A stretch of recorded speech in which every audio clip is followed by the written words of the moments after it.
Hi to all, welcome to my channel study with Nancy. सभी को राम राम, सभी को सत श्री अकाल और सभी का स्वागत है हमारे चैनल के ऊपर एंड सभी को गुड इवनिंग। सो मैं जो है वो आज दूसरा डिस्ट्रिक्ट यानी कि हम पढ़ेंगे आज फलोदी डिस्ट्रिक्ट के बारे में, यानी कि फलोदी डिस्ट्रिक्ट से बनने वाले सभी फैक्ट्स या सभी जो पॉइंट जो आते हैं उसके बारे में हम आज डिस्कशन करेंगे। लेकिन सबसे पहले मैं आपको बता दूं कि मेरा जो टेलीग्राम चैनल है वो आप जरूर ज्वाइन कर लेना, क्योंकि मेरी क्लास का लिंक, मेरे नोट्स और मेरे द्वारा जो बताई जा रही है अच्छी अच्छी बुक्स वो सभी आपको मेरे टेलीग्राम चैनल पर मिल जाती है। तो आप मेरा टेलीग्राम चैनल जरूर ज्वाइन कर लेना।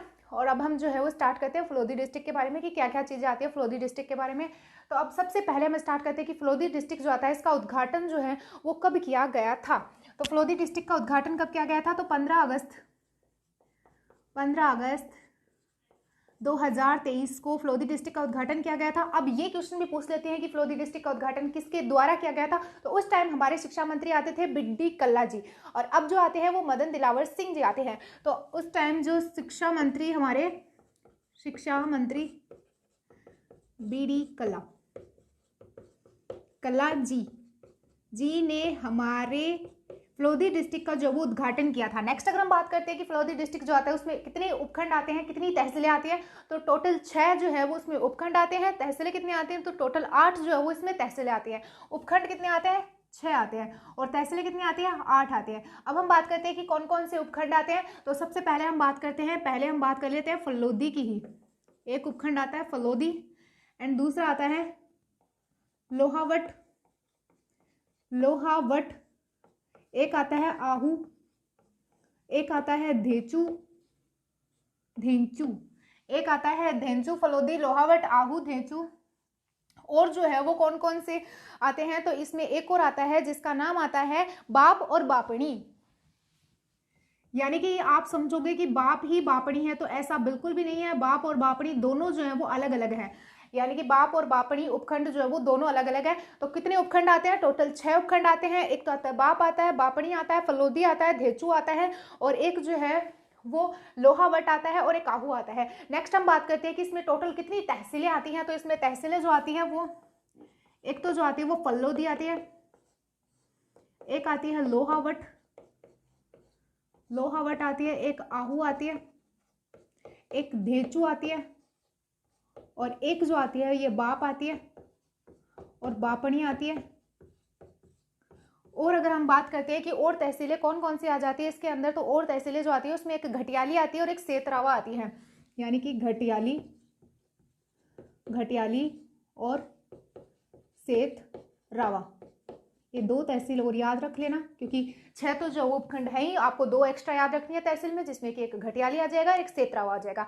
नेक्स्ट अगर हम बात करें कि ये जो फलोदी डिस्ट्रिक्ट जो आता है इसके उपनाम क्या आते हैं, तो इसको शुष्क प्रदेश के नाम से जाना जाता है, क्योंकि आपको पता है कि इधर का वाला पश्चिमी वाला एरिया जो आता है वो शुष्क क्षेत्र आता है, यहाँ की तरफ शुष्क प्रदेश आता है। यहाँ पर सौर ऊर्जा के जो है वो हमें मतलब भावनाएं देखने को मिल जाती है, यानी कि सौर ऊर्जा के भंडार हमें देखने को मिल जाते हैं। तो फलोदी डिस्ट्रिक्ट जो आता है वो सौर ऊर्जा का केंद्र भी कहते हैं इसको, सौर ऊर्जा केंद्र के नाम से भी इसको जाना जाता है। और ये जो है वो भारत के गर्म स्थानों में से एक है, यानी कि फलोदी डिस्ट्रिक्ट जो आता है वो भारत के गर्म स्थानों में से जो है वो एक डिस्ट्रिक्ट आता है। और फलोदी डिस्ट्रिक्ट के जो है वो क्या उपनाम आ जाते हैं, तो इसको नमक नगरी के नाम से भी जाना जाता है। तो आप बोलोगे कि नमक नगरी के नाम से इसको क्यों जाना जाता है? तो इसको नमक नगरी के नाम से जाना जाता है क्योंकि यहाँ पे जो है वो बहुत सारे नमक उद्योग आते हैं। नमक उद्योग यानी कि यहाँ के जो है वो नमक उद्योग प्रसिद्ध हैं, इसलिए जो है वो इसको नमक नगरी के नाम से भी जाना जाता है। नेक्स्ट अगर हम बात करें तो इसका प्राचीन नाम क्या आता है, तो जो फलोदी डिस्ट्रिक्ट जो आता है इसका प्राचीन नाम जो आता है वो विजयनगर आता है। इसको विजयनगर कहते थे, यानी कि अब जो है उसको फलोदी कहते हैं, लेकिन पहले इसका प्राचीन नाम जो आता है वो विजयनगर आता है। अगर हम बात करें कि फलोदी डिस्ट्रिक्ट जो आता है इसके संस्थापक कौन आते हैं, तो विक्रमी संवत 1515 ईस्वी में जो श्री सिद्धू कल्ला जी की विधवा बेटी आती है फला, उनके नाम पे जो वो फलोदी नाम पड़ा था, तब इन्हीं के संस्थापक जो आते हैं वो वही आते हैं। यानी कि विक्रम संवत 1515 ईस्वी में श्री सिद्धू कल्ला की विधवा पुत्री फला के नाम नाम पर जो है वो फलोदी डिस्ट्रिक्ट की स्थापना करी गई थी। फला के नाम पर फलोदी की स्थापना की गई थी। और अगर हम बात करें तो फलोदी डिस्ट्रिक्ट जो आता है वो क्या अंतर्राष्ट्रीय व अंतर्राज्यीय सीमा बनाता है। तो अभी जो है वो कभी कई लोगों के जो है वो दिमाग में क्वेश्चन आ जाता है कि मैम जो वो फलोदी अंतर्राष्ट्रीय सीमा लगाता है, यानी कि पाकिस्तान के साथ में सीमा साझा करता है फलोदी डिस्ट्रिक्ट। तो वो क्यों करता है कि जो जैसलमेर का जो नोख जो आता है उसको फलोदी में शामिल कर लिया गया है, यानी कि जैसलमेर का जो नोख उप तहसील जो थी उसको उप तहसील के रूप में फलोदी में शामिल कर लिया गया है। इस वजह से जो है वो ज्यादातर लोगों को कंफ्यूजन है। लेकिन हमारी जो गवर्नमेंट जो थी, सरकार जो थी, उनके द्वारा जो मैप जारी किया गया है, यानी कि उनके द्वारा जो ऑफिशियल मैप जारी किया गया है उसमें फलोदी डिस्ट्रिक्ट जो आता है उसको पाकिस्तान के साथ में सीमा साझा करते हुए नहीं दिखाया गया है। तो हम जो है वो ऑफिशियल चीज के अकॉर्डिंग आपको पढ़ा रहे हैं। तो जो सरकार के द्वारा बताया गया है वही चीज के अनुसार हम पढ़ेंगे। तो फलोदी जो आता है वो अंतर्राष्ट्रीय सीमा साझा नहीं करता है, ना ही अंतर्राज्यीय सीमा लगाता है। यह अंतर्वर्ती जिला आता है। तो ये कितने जिलों के साथ में सीमा साझा करता है, यानी कि इसके सीमावर्ती जिले कितने आते हैं। तो टोटल 4 जिले जो आते हैं वो सीमावर्ती जिले आते हैं। कितने जिले आते हैं? 4 जिले आते हैं। 4 जिले कैसे आते हैं? एक तो बीकानेर आता है, एक बीकानेर आता है, बीकानेर के नीचे जैसलमेर आता है, जैसलमेर के बाद में जो आता है वो जोधपुर ग्रामीण आता है, जोधपुर ग्रामीण के बाद में कौन आता है? जोधपुर ग्रामीण के बाद में जो आता है वो नागौर आता है। नागौर जो आता है वो इसके साथ में सीमा साझा करता है। नेक्स्ट अगर हम बात करते हैं तो फलोदी डिस्ट्रिक्ट जो आता है वो कितने जिलों को विभाजित करके फलोदी डिस्ट्रिक्ट को बनाया गया है। तो 2 जिले जो आते हैं उनको विभाजित करके बनाया गया है। वैसे जो है वो जोधपुर जिले को विभाजित करके फलोदी को बनाया गया है, लेकिन जैसलमेर का जो नोख जो आता है उसको फलोदी में शामिल कर लिया गया है। तो दोनों का नाम लिख देते हैं, यानी कि जैसलमेर जोधपुर दोनों का नाम लिख देते हैं। तो किसको विभाजित करके बनाया गया है? तो जोधपुर प्लस जैसलमेर, इन दोनों को विभाजित करके जो वो फलोदी को बनाया गया। जैसलमेर का जो वो नोख तहसील जो है वो ली गई है। नेक्स्ट अगर हम बात करते हैं तो किस संभाग में आता है, तो ये जोधपुर संभाग में आता है, यानी कि किस संभाग में आता है? तो ये जोधपुर संभाग में आता है। अगली अगर हम बात करते हैं तो क्या फलोदी डिस्ट्रिक्ट में नदी प्रवाहित होती है? क्या कोई नदी है जो कि फलोदी डिस्ट्रिक्ट से गुजरती है? तो कोई भी नदी जो है वो फलोदी डिस्ट्रिक्ट से नहीं गुजरती है। यानी कि राजस्थान के पहले 2 जिले आया करते थे जिनसे कोई भी नदी नहीं गुजरा करती थी, उसमें बीकानेर आता था और चूरू आता था। लेकिन अब जो है वो 3 जिले हो गए हैं, एक तो फलोदी हो गया, एक बीकानेर हो गया, एक चूरू हो गया। तो फलोदी डिस्ट्रिक्ट जो आता है इसमें कोई नदी प्रवाहित नहीं होती है, यानी कि कोई नदी नहीं गुजरती है, कोई नदी प्रवाहित नहीं होती है। और इसको देख के घबराओ मत, अच्छे से बता देंगे आपको, अच्छे से समझा भी देंगे और आपको याद भी करवा देंगे। नेक्स्ट अगर हम बात करें तो फलोदी यानी कि फलोदी डिस्ट्रिक्ट जो आता है उसके फलोदी नाम से हमें जो फल के बारे में पता चल रहा है। तो ये फल वर्धिका के नाम से भी जाना जाता था, यानी कि फलोदी डिस्ट्रिक्ट जो आता है वो फल वर्धिका के नाम से भी जाना जाता था पहले। और अगर हम बात करें तो फलोदी जो आता है उसमें खींचन गाँव आता है, यानी कि पहले खींचन गाँव जो था वो फलोदी जोधपुर में आया करता था, लेकिन अब जो है वो खींचन गाँव फलोदी में आता है। तो खींचन गाँव फलोदी में आता है। तो खींचन गाँव से क्या फैक्ट बन जाता है? तो खींचन गांव से एक पक्षी आता है जिसका नाम कुरंजा आता है, कुरंजा पक्षी आता है। ये जो आता है वो पश्चिमी राजस्थान का विरह गीत भी आता है, यानी कि कुरंजा जो आता है वो पश्चिमी राजस्थान का विरह गीत भी आता है। और ये केवड़ा व चिरमी पौधे को केवड़ा व चिरमी पौधों को संबोधित करते हुए ये गीत गाया जाता है। केवड़ा व चिरमी पौधे को संबोधित करते हुए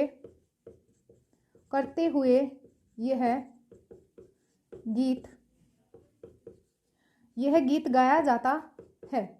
यानी कि अगर हम बात करें तो ये जो कुरंजा पक्षी जो आता है इसका वैज्ञानिक नाम क्या आता है? यानी कि अगर हम कुछ और फैक्ट्स के बारे में बात करें तो इसका वैज्ञानिक नाम क्या आता है? तो इसका वैज्ञानिक नाम आता है ड्रेमाइसिल्स सारस जो आता है वो इसका वैज्ञानिक नाम आता है। ये आपसे पूछ लेंगे तो आप इसको ध्यान में रखना। ड्रेमाइसिल्स जो आता है इसका वैज्ञानिक नाम आता है। और ये कुरंजा पक्षी जो आता है वो हमारे राजस्थान में किस मंथ में आता है? तो अगस्त मार्च के महीने में जो है ये राजस्थान में आता है।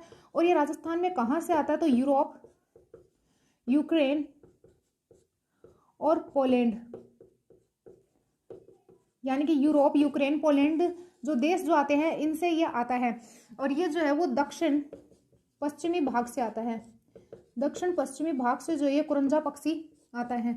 ये जो आते हैं वो कुछ फैक्ट्स बन जाते हैं कुरंजा पक्षी को लेकर, यानी कि कुरंजा पक्षी जो आता है वो खींचन गांव में पाया जाता है। और कुरंजा गीत भी आता है जो कि पश्चिमी राजस्थान राजस्थान का एक विरह गीत आता है, और ये विरह गीत जो होता है वो केवड़ा और चिरमी दो पौधे आते हैं, उन दो पौधों को संबोधित करते हुए जो ये गीत गाया जाता है। कुरंजा पक्षी जो आता है इसका वैज्ञानिक नाम जो आता है वो ड्रेमाइसेल्स सारस आता है, ड्रेमाइसेल्स सारस आता है। और कुरंजा पक्षी राजस्थान में कौन से मंथ में आता है, तो अगस्त और मार्च के महीने में आता है। और ये कौन से देशों से कुरंजा पक्षी आता है या ड्रेमाइसेल्स सारस आता है, तो यूरोप, यूक्रेन और पोलैंड, 3 देशों से जो वो दक्षिणी पश्चिमी भाग से जो वो कुरंजा पक्षी आता है। ये हमने कुरंजा पक्षी से संबंधित बातें पढ़ ली। अब हम जो वो कुछ इधर फैक्ट्स पढ़ लेते हैं ताकि ये हम साफ कर सके बाद में बोर्ड को। यानी कि हम देखते हैं कि जो फलोदी डिस्ट्रिक्ट जो आता है उसमें कौन कौन से परिवहन आते हैं, यानी कि जो हर में जो है वो हमने परिवहन के जो आते हैं वो भी पढ़े, यानी कि राष्ट्रीय राजमार्ग भी पढ़े हैं, तो इसमें भी जो है वो हम राष्ट्रीय राजमार्ग पढ़ेंगे। तो हम देखते हैं कि इसमें परिवहन कौन कौन सा आता है, तो एक तो आ जाता है वो NH 125 आता है, यानी कि फलोदी डिस्ट्रिक्ट से गुजरने वाले राष्ट्रीय राजमार्ग कौन से आते हैं, तो राष्ट्रीय राजमार्ग NH 125 जो आता है वो फलोदी डिस्ट्रिक्ट से गुजरता है। और एक राष्ट्रीय राजमार्ग और आता है जिसका आता है NH 11, NH 11 जो आता है वो फलोदी और जैसलमेर के रेवाड़ी, जैसलमेर से रेवाड़ी जो है वो ये राष्ट्रीय राजमार्ग जो वो गुजरता है। यानी कि NH 11 कौन से राष्ट्रीय राजमार्ग से, राष्ट्रीय राजमार्ग NH 11 जो आता है वो फलोदी से, फलोदी और जैसलमेर, रेवाड़ी में, रेवाड़ी से गुजरता है, रेवाड़ी से गुजरता है। यानी कि अगर हम बात करें तो NH 11 जो आता है वो फलोदी और जैसलमेर रेवाड़ी से गुजरता है। NH 125 जो आता है वो भी फलोदी से गुजरता है। और फलोदी डिस्ट्रिक्ट जो आता है इसमें एक हवाई पट्टी का निर्माण किया गया है। ये आपको दिख रहा होगा कि फलोदी में जो एक हवाई पट्टी का निर्माण किया गया है, हवाई पट्टी का निर्माण फलोदी डिस्ट्रिक्ट में किया गया है। नेक्स्ट अगर हम फलोदी डिस्ट्रिक्ट की कुछ संस्कृति के बारे में जानने की कोशिश करते हैं, यानी कि फलोदी डिस्ट्रिक्ट के कल्चर के बारे में जानने की कोशिश करते हैं, तो फलोदी डिस्ट्रिक्ट जो आता है यहाँ पे गूंद के लड्डू जो होते हैं वो बहुत ही ज्यादा फेमस है। फलोदी डिस्ट्रिक्ट के गूंद के लड्डू फेमस है। यहाँ पे कौन सी भाषा बोली जाती है, तो यहाँ पर मारवाड़ी बोली जाती है। और यहाँ पे जो है वो सौर ऊर्जा संयंत्र आता है, कि मैंने आपको पहले ही बताया था कि सौर ऊर्जा का केंद्र जो है इसको उपनाम के रूप में फलोदी को जाना जाता है, क्योंकि यहाँ पे सौर ऊर्जा, पवन ऊर्जा से बात करते हैं। तो हम देखेंगे कि फलोदी की जो संस्कृति के संबंध में कुछ पॉइंट्स जो आते हैं उनके ऊपर हम डिस्कशन करेंगे कि फलोदी जो आता है उसका कल्चर कैसा आता है।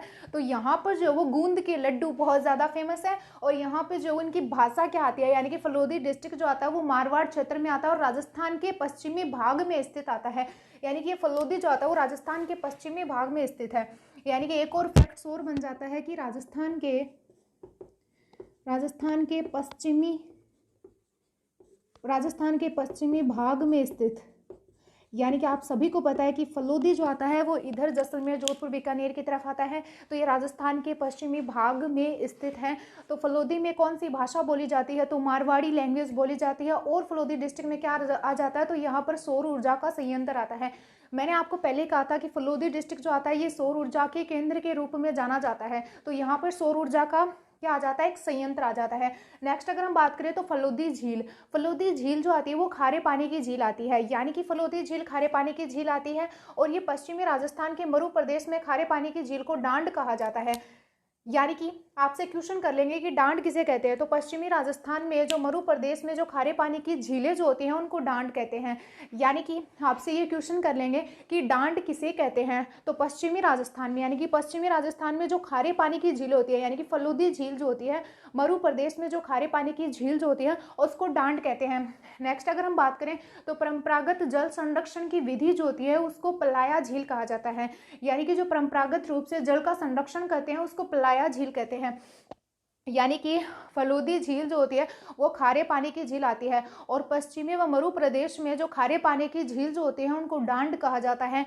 और परंपरागत जल संरक्षण की विधि को पलाया झील कहा जाता है। नेक्स्ट अगर हम बात करें तो मरुस्थल में दलदली व लवणीय अनुपजाऊ भूमि को रण या टाट कहते हैं। यानी कि जो मरुस्थलीय क्षेत्र जो होता है, मरुस्थल क्षेत्र जो होता है वहां पर दलदली भूमि हो जाती है और वो दलदली भूमि लवणीय और अनुपजाऊ भूमि बन जाती है। तब उस जो अनुपजाऊ भूमि जो होती है उसको रण या टाट कहा जाता है। तो आप ये ध्यान रखना कि रण या टाट किसे कहते हैं, तो रण या टाट जो होता है वो मरुस्थल में जो दलदली भूमि होती है, जो कि लवणीय अनुपजाऊ भूमि जो होती है उसको रण या टाट के नाम से जाना जाता है। नेक्स्ट अगर हम बात करते हैं कि फलोदी डिस्ट्रिक्ट जो आता है उसमें ऊर्जा के संबंध में क्या क्या बातें बन जाती है, ऊर्जा के संबंध में क्या क्या प्रावधान आते हैं, तो मैंने आपको पहले बताया था कि फलोदी जिला जो आता है इसमें सौर ऊर्जा और पवन ऊर्जा दोनों जो है वो देखने को मिलती है, दोनों आती हैं यहाँ पर प्रसिद्ध है। सौर ऊर्जा और पवन ऊर्जा के लिए प्रसिद्ध है, यानी कि फलोदी जिला जो आता है वो सौर ऊर्जा के लिए भी प्रसिद्ध है और पवन ऊर्जा के लिए भी प्रसिद्ध है।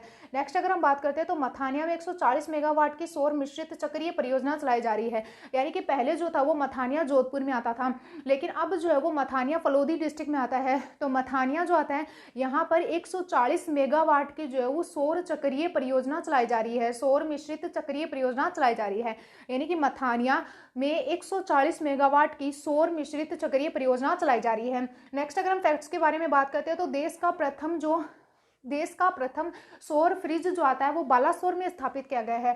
देश का प्रथम सौर ऊर्जा फ्रिज, यानी कि देश का प्रथम सौर ऊर्जा पर आधारित जो फ्रिज जो आता है वो बालासोर में स्थापित किया गया है, और ये बालासर जो आता है वो फलोदी डिस्ट्रिक्ट में आता है। तो देश का प्रथम सौर ऊर्जा फ्रिज जो आता है वो बालासर फलोदी में आता है। अगले हम फैक्ट्स के बारे में बात करते हैं तो बिथड़ी में 210 मेगावाट की पवन ऊर्जा परियोजना स्थापित की गई है, यानी कि एक जगह और आती है जो कि बिथड़ी आती है, जो कि फलोदी में आती है। यहाँ पर 210 मेगावाट की, यानी कि बिथड़ी में 210 मेगावाट की जो है वो पवन ऊर्जा स्थापित की गई है। नेक्स्ट अगर हम बात करें तो जवाहरलाल नेहरू राष्ट्रीय सौर मिशन के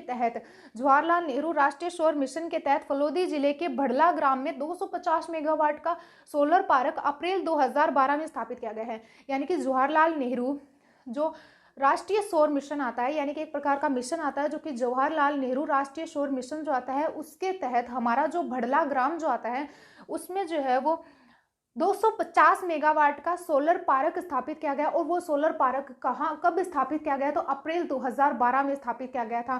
तो ये सारे फैक्ट्स जो है वो आप नोट कर लेना, क्योंकि आपके लिए ये इंपॉर्टेंट है, इनसे जो वो क्वेश्चन बन जाता है। नेक्स्ट अगर हम बात करें कि गोमठ गांव, यानी कि गोमठ गांव जो है वो किस चीज के लिए प्रसिद्ध है, तो आप सभी को पता है कि गोमठ जो होता है वो ऊंट के लिए प्रसिद्ध है, यानी कि गोमठ गांव के जो ऊंट जो है वो बहुत ज़्यादा प्रसिद्ध है। गोमठ गांव के ऊंट बहुत प्रसिद्ध है। अगर हम बात करें तो गोमठ गांव के जो ऊंट जो आते हैं वो बहुत ज़्यादा प्रसिद्ध है, यानी कि ऊंट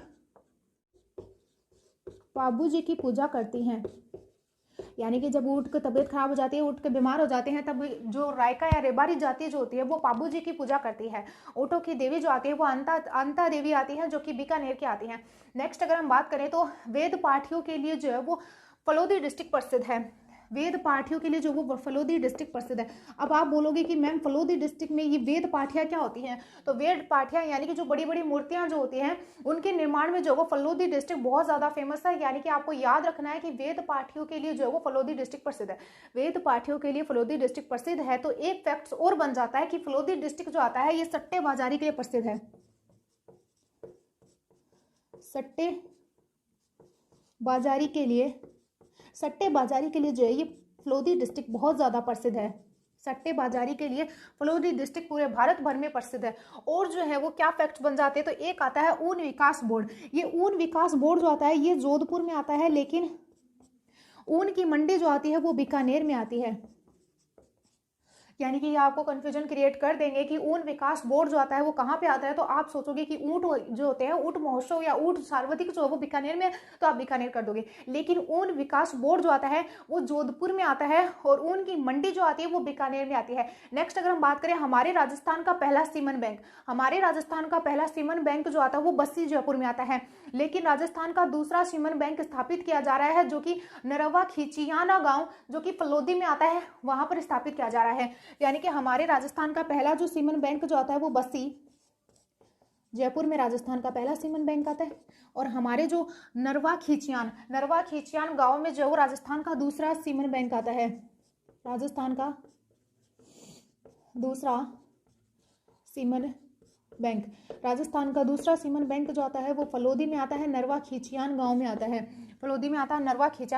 है। एक जो वो फलोदी डिस्ट्रिक्ट से मेजर शैतान सिंह का संबंध आता है। अब आप पूछोगे कि मेजर शैतान सिंह कौन आते हैं, तो मेजर शैतान सिंह जो आते हैं वो वही आते हैं जो बाणासुर गांव से संबंधित है, यानी कि मेजर शैतान सिंह का जो संबंध जो आता है वो बाणासुर गांव से आता है।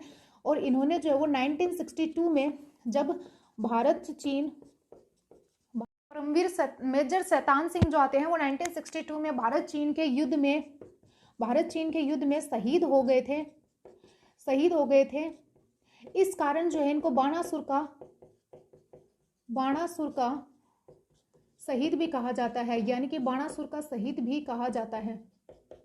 शहीद हो गए थे इस कारण इसको इनको जो वो बाणासुर का शहीद भी कहा जाता है। नेक्स्ट अगर हम बात करें तो इनको मरणोपरांत मरणोपरांत जो है इनको परमवीर चक्र दिया गया था।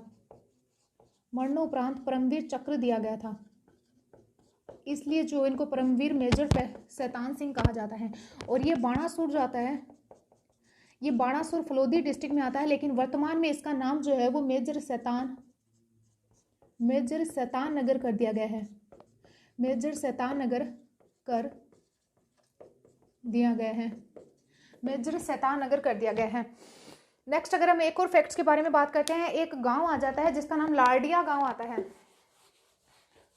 यानी कि एक गांव आता है जिसका नाम लाडिया गांव आता है। तो इस लाडिया गांव के संबंध में जो वो क्या फैक्ट्स आते हैं, तो एक आता है गांव आता है जिसका नाम लाडिया गांव आता है। ये लाडिया गांव जो आता है ये फलोदी डिस्ट्रिक्ट में आता है। लाडिया गांव फलोदी डिस्ट्रिक्ट में आता है। लाडिया गांव को न्यू अमेरिका के नाम से जाना जाता है। न्यू अमेरिका के नाम से किसे जाना जाता है ये आपसे पूछ लेंगे, तो लाडिया गांव को न्यू अमेरिका के नाम से जाना जाता है। यहाँ पे 1547 ईस्वी में, यानी कि लाडिया गांव जो था वो 1547 ईस्वी में एक हमारे शासक आते हैं, शासक मालदेव के अधीन था।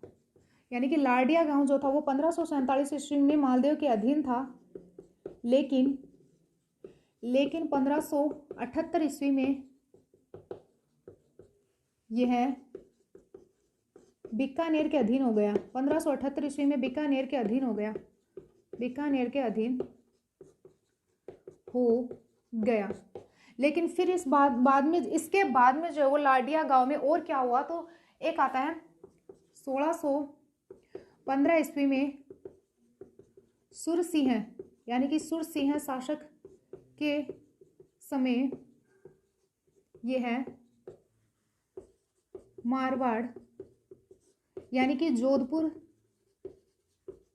क्षेत्र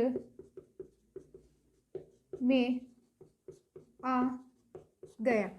यानी कि एक लाडिया गांव आता है। लाडिया गांव जो आता है इसको राजस्थान में जो है वो फलोदी डिस्ट्रिक्ट में आता है। लाडिया गांव जिसको न्यू अमेरिका के नाम से भी जाना जाता है।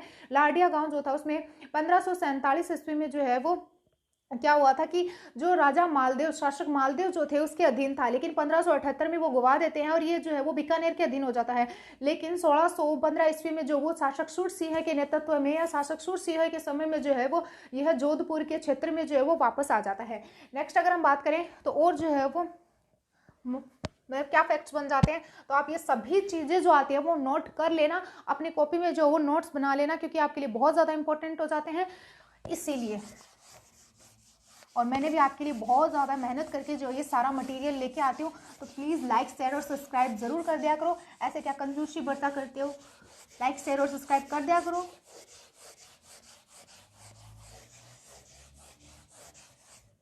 नेक्स्ट अगर हम बात करें तो एक जो आता है वो आपको मैंने पहले ही बताया था कि कुरंजा पक्षी। तो कुरंजा पक्षी का हमने वैज्ञानिक नाम आपको नहीं बताया था, तो कुरंजा पक्षी का वैज्ञानिक नाम क्या आता है? कुरंजा पक्षी का वैज्ञानिक नाम जो आता है वो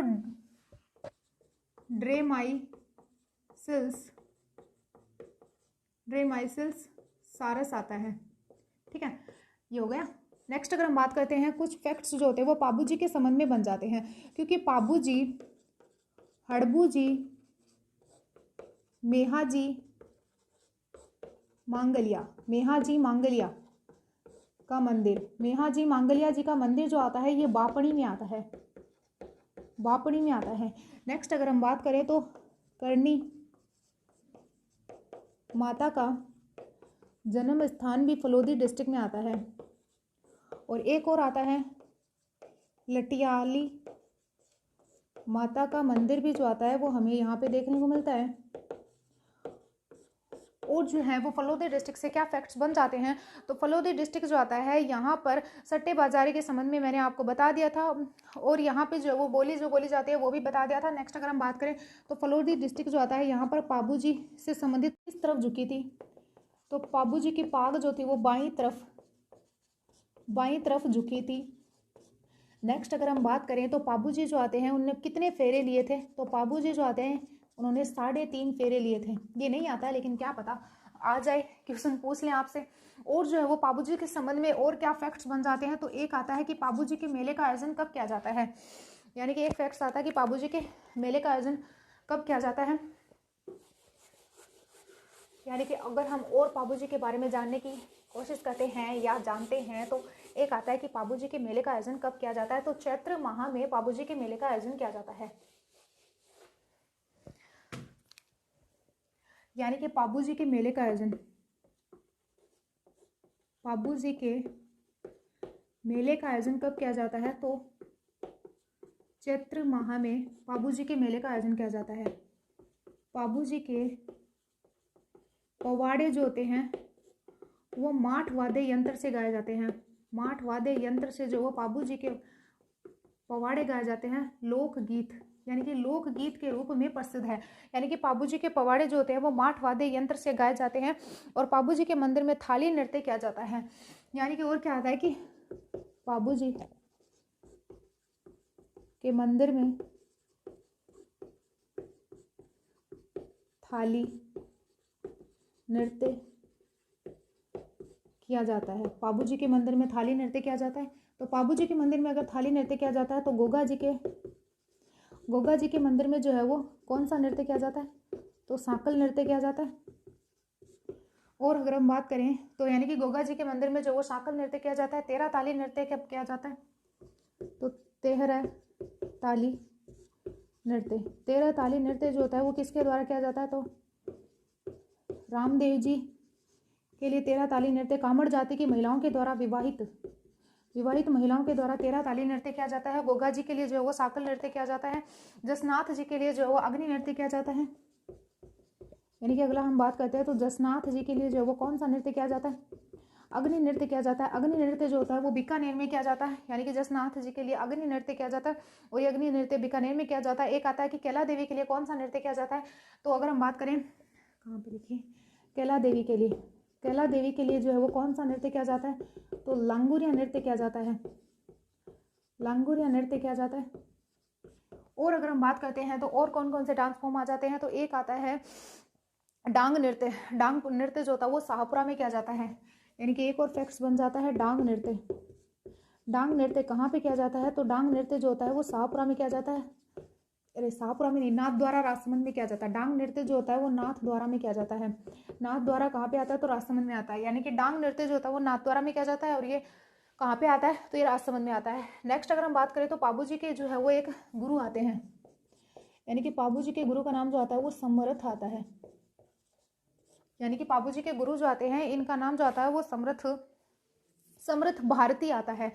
पाबू जी के गुरु जो आते हैं इनका नाम समर्थ भारती आता है। पाबू जी के गुरु का नाम समर्थ भारती आता है। ये जो सारे फैक्ट्स बन जाते हैं वो पाबू जी से संबंधित हैं। और जो है वो बहुत सारी बातें आती हैं, जैसे कि पाबू जी की जो लोकप्रिय फड़, यानी कि लोकप्रिय फड़ जो आती है वो पाबू जी की आती है।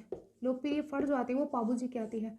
और ये लोकप्रिय फड़ जो होती है वो किस वाद्य यंत्र से बाची जाती है, इसका वाचन किया जाता है, तो फड़ का वाचन। यानी कि इस फड़ का वाचन जो होता है वो किससे किया जाता है, तो फड़ का वाचन जो होता है वो किस वाद्य यंत्र से किया जाता है, तो फड़ का वाचन जो होता है वो रावण हत्था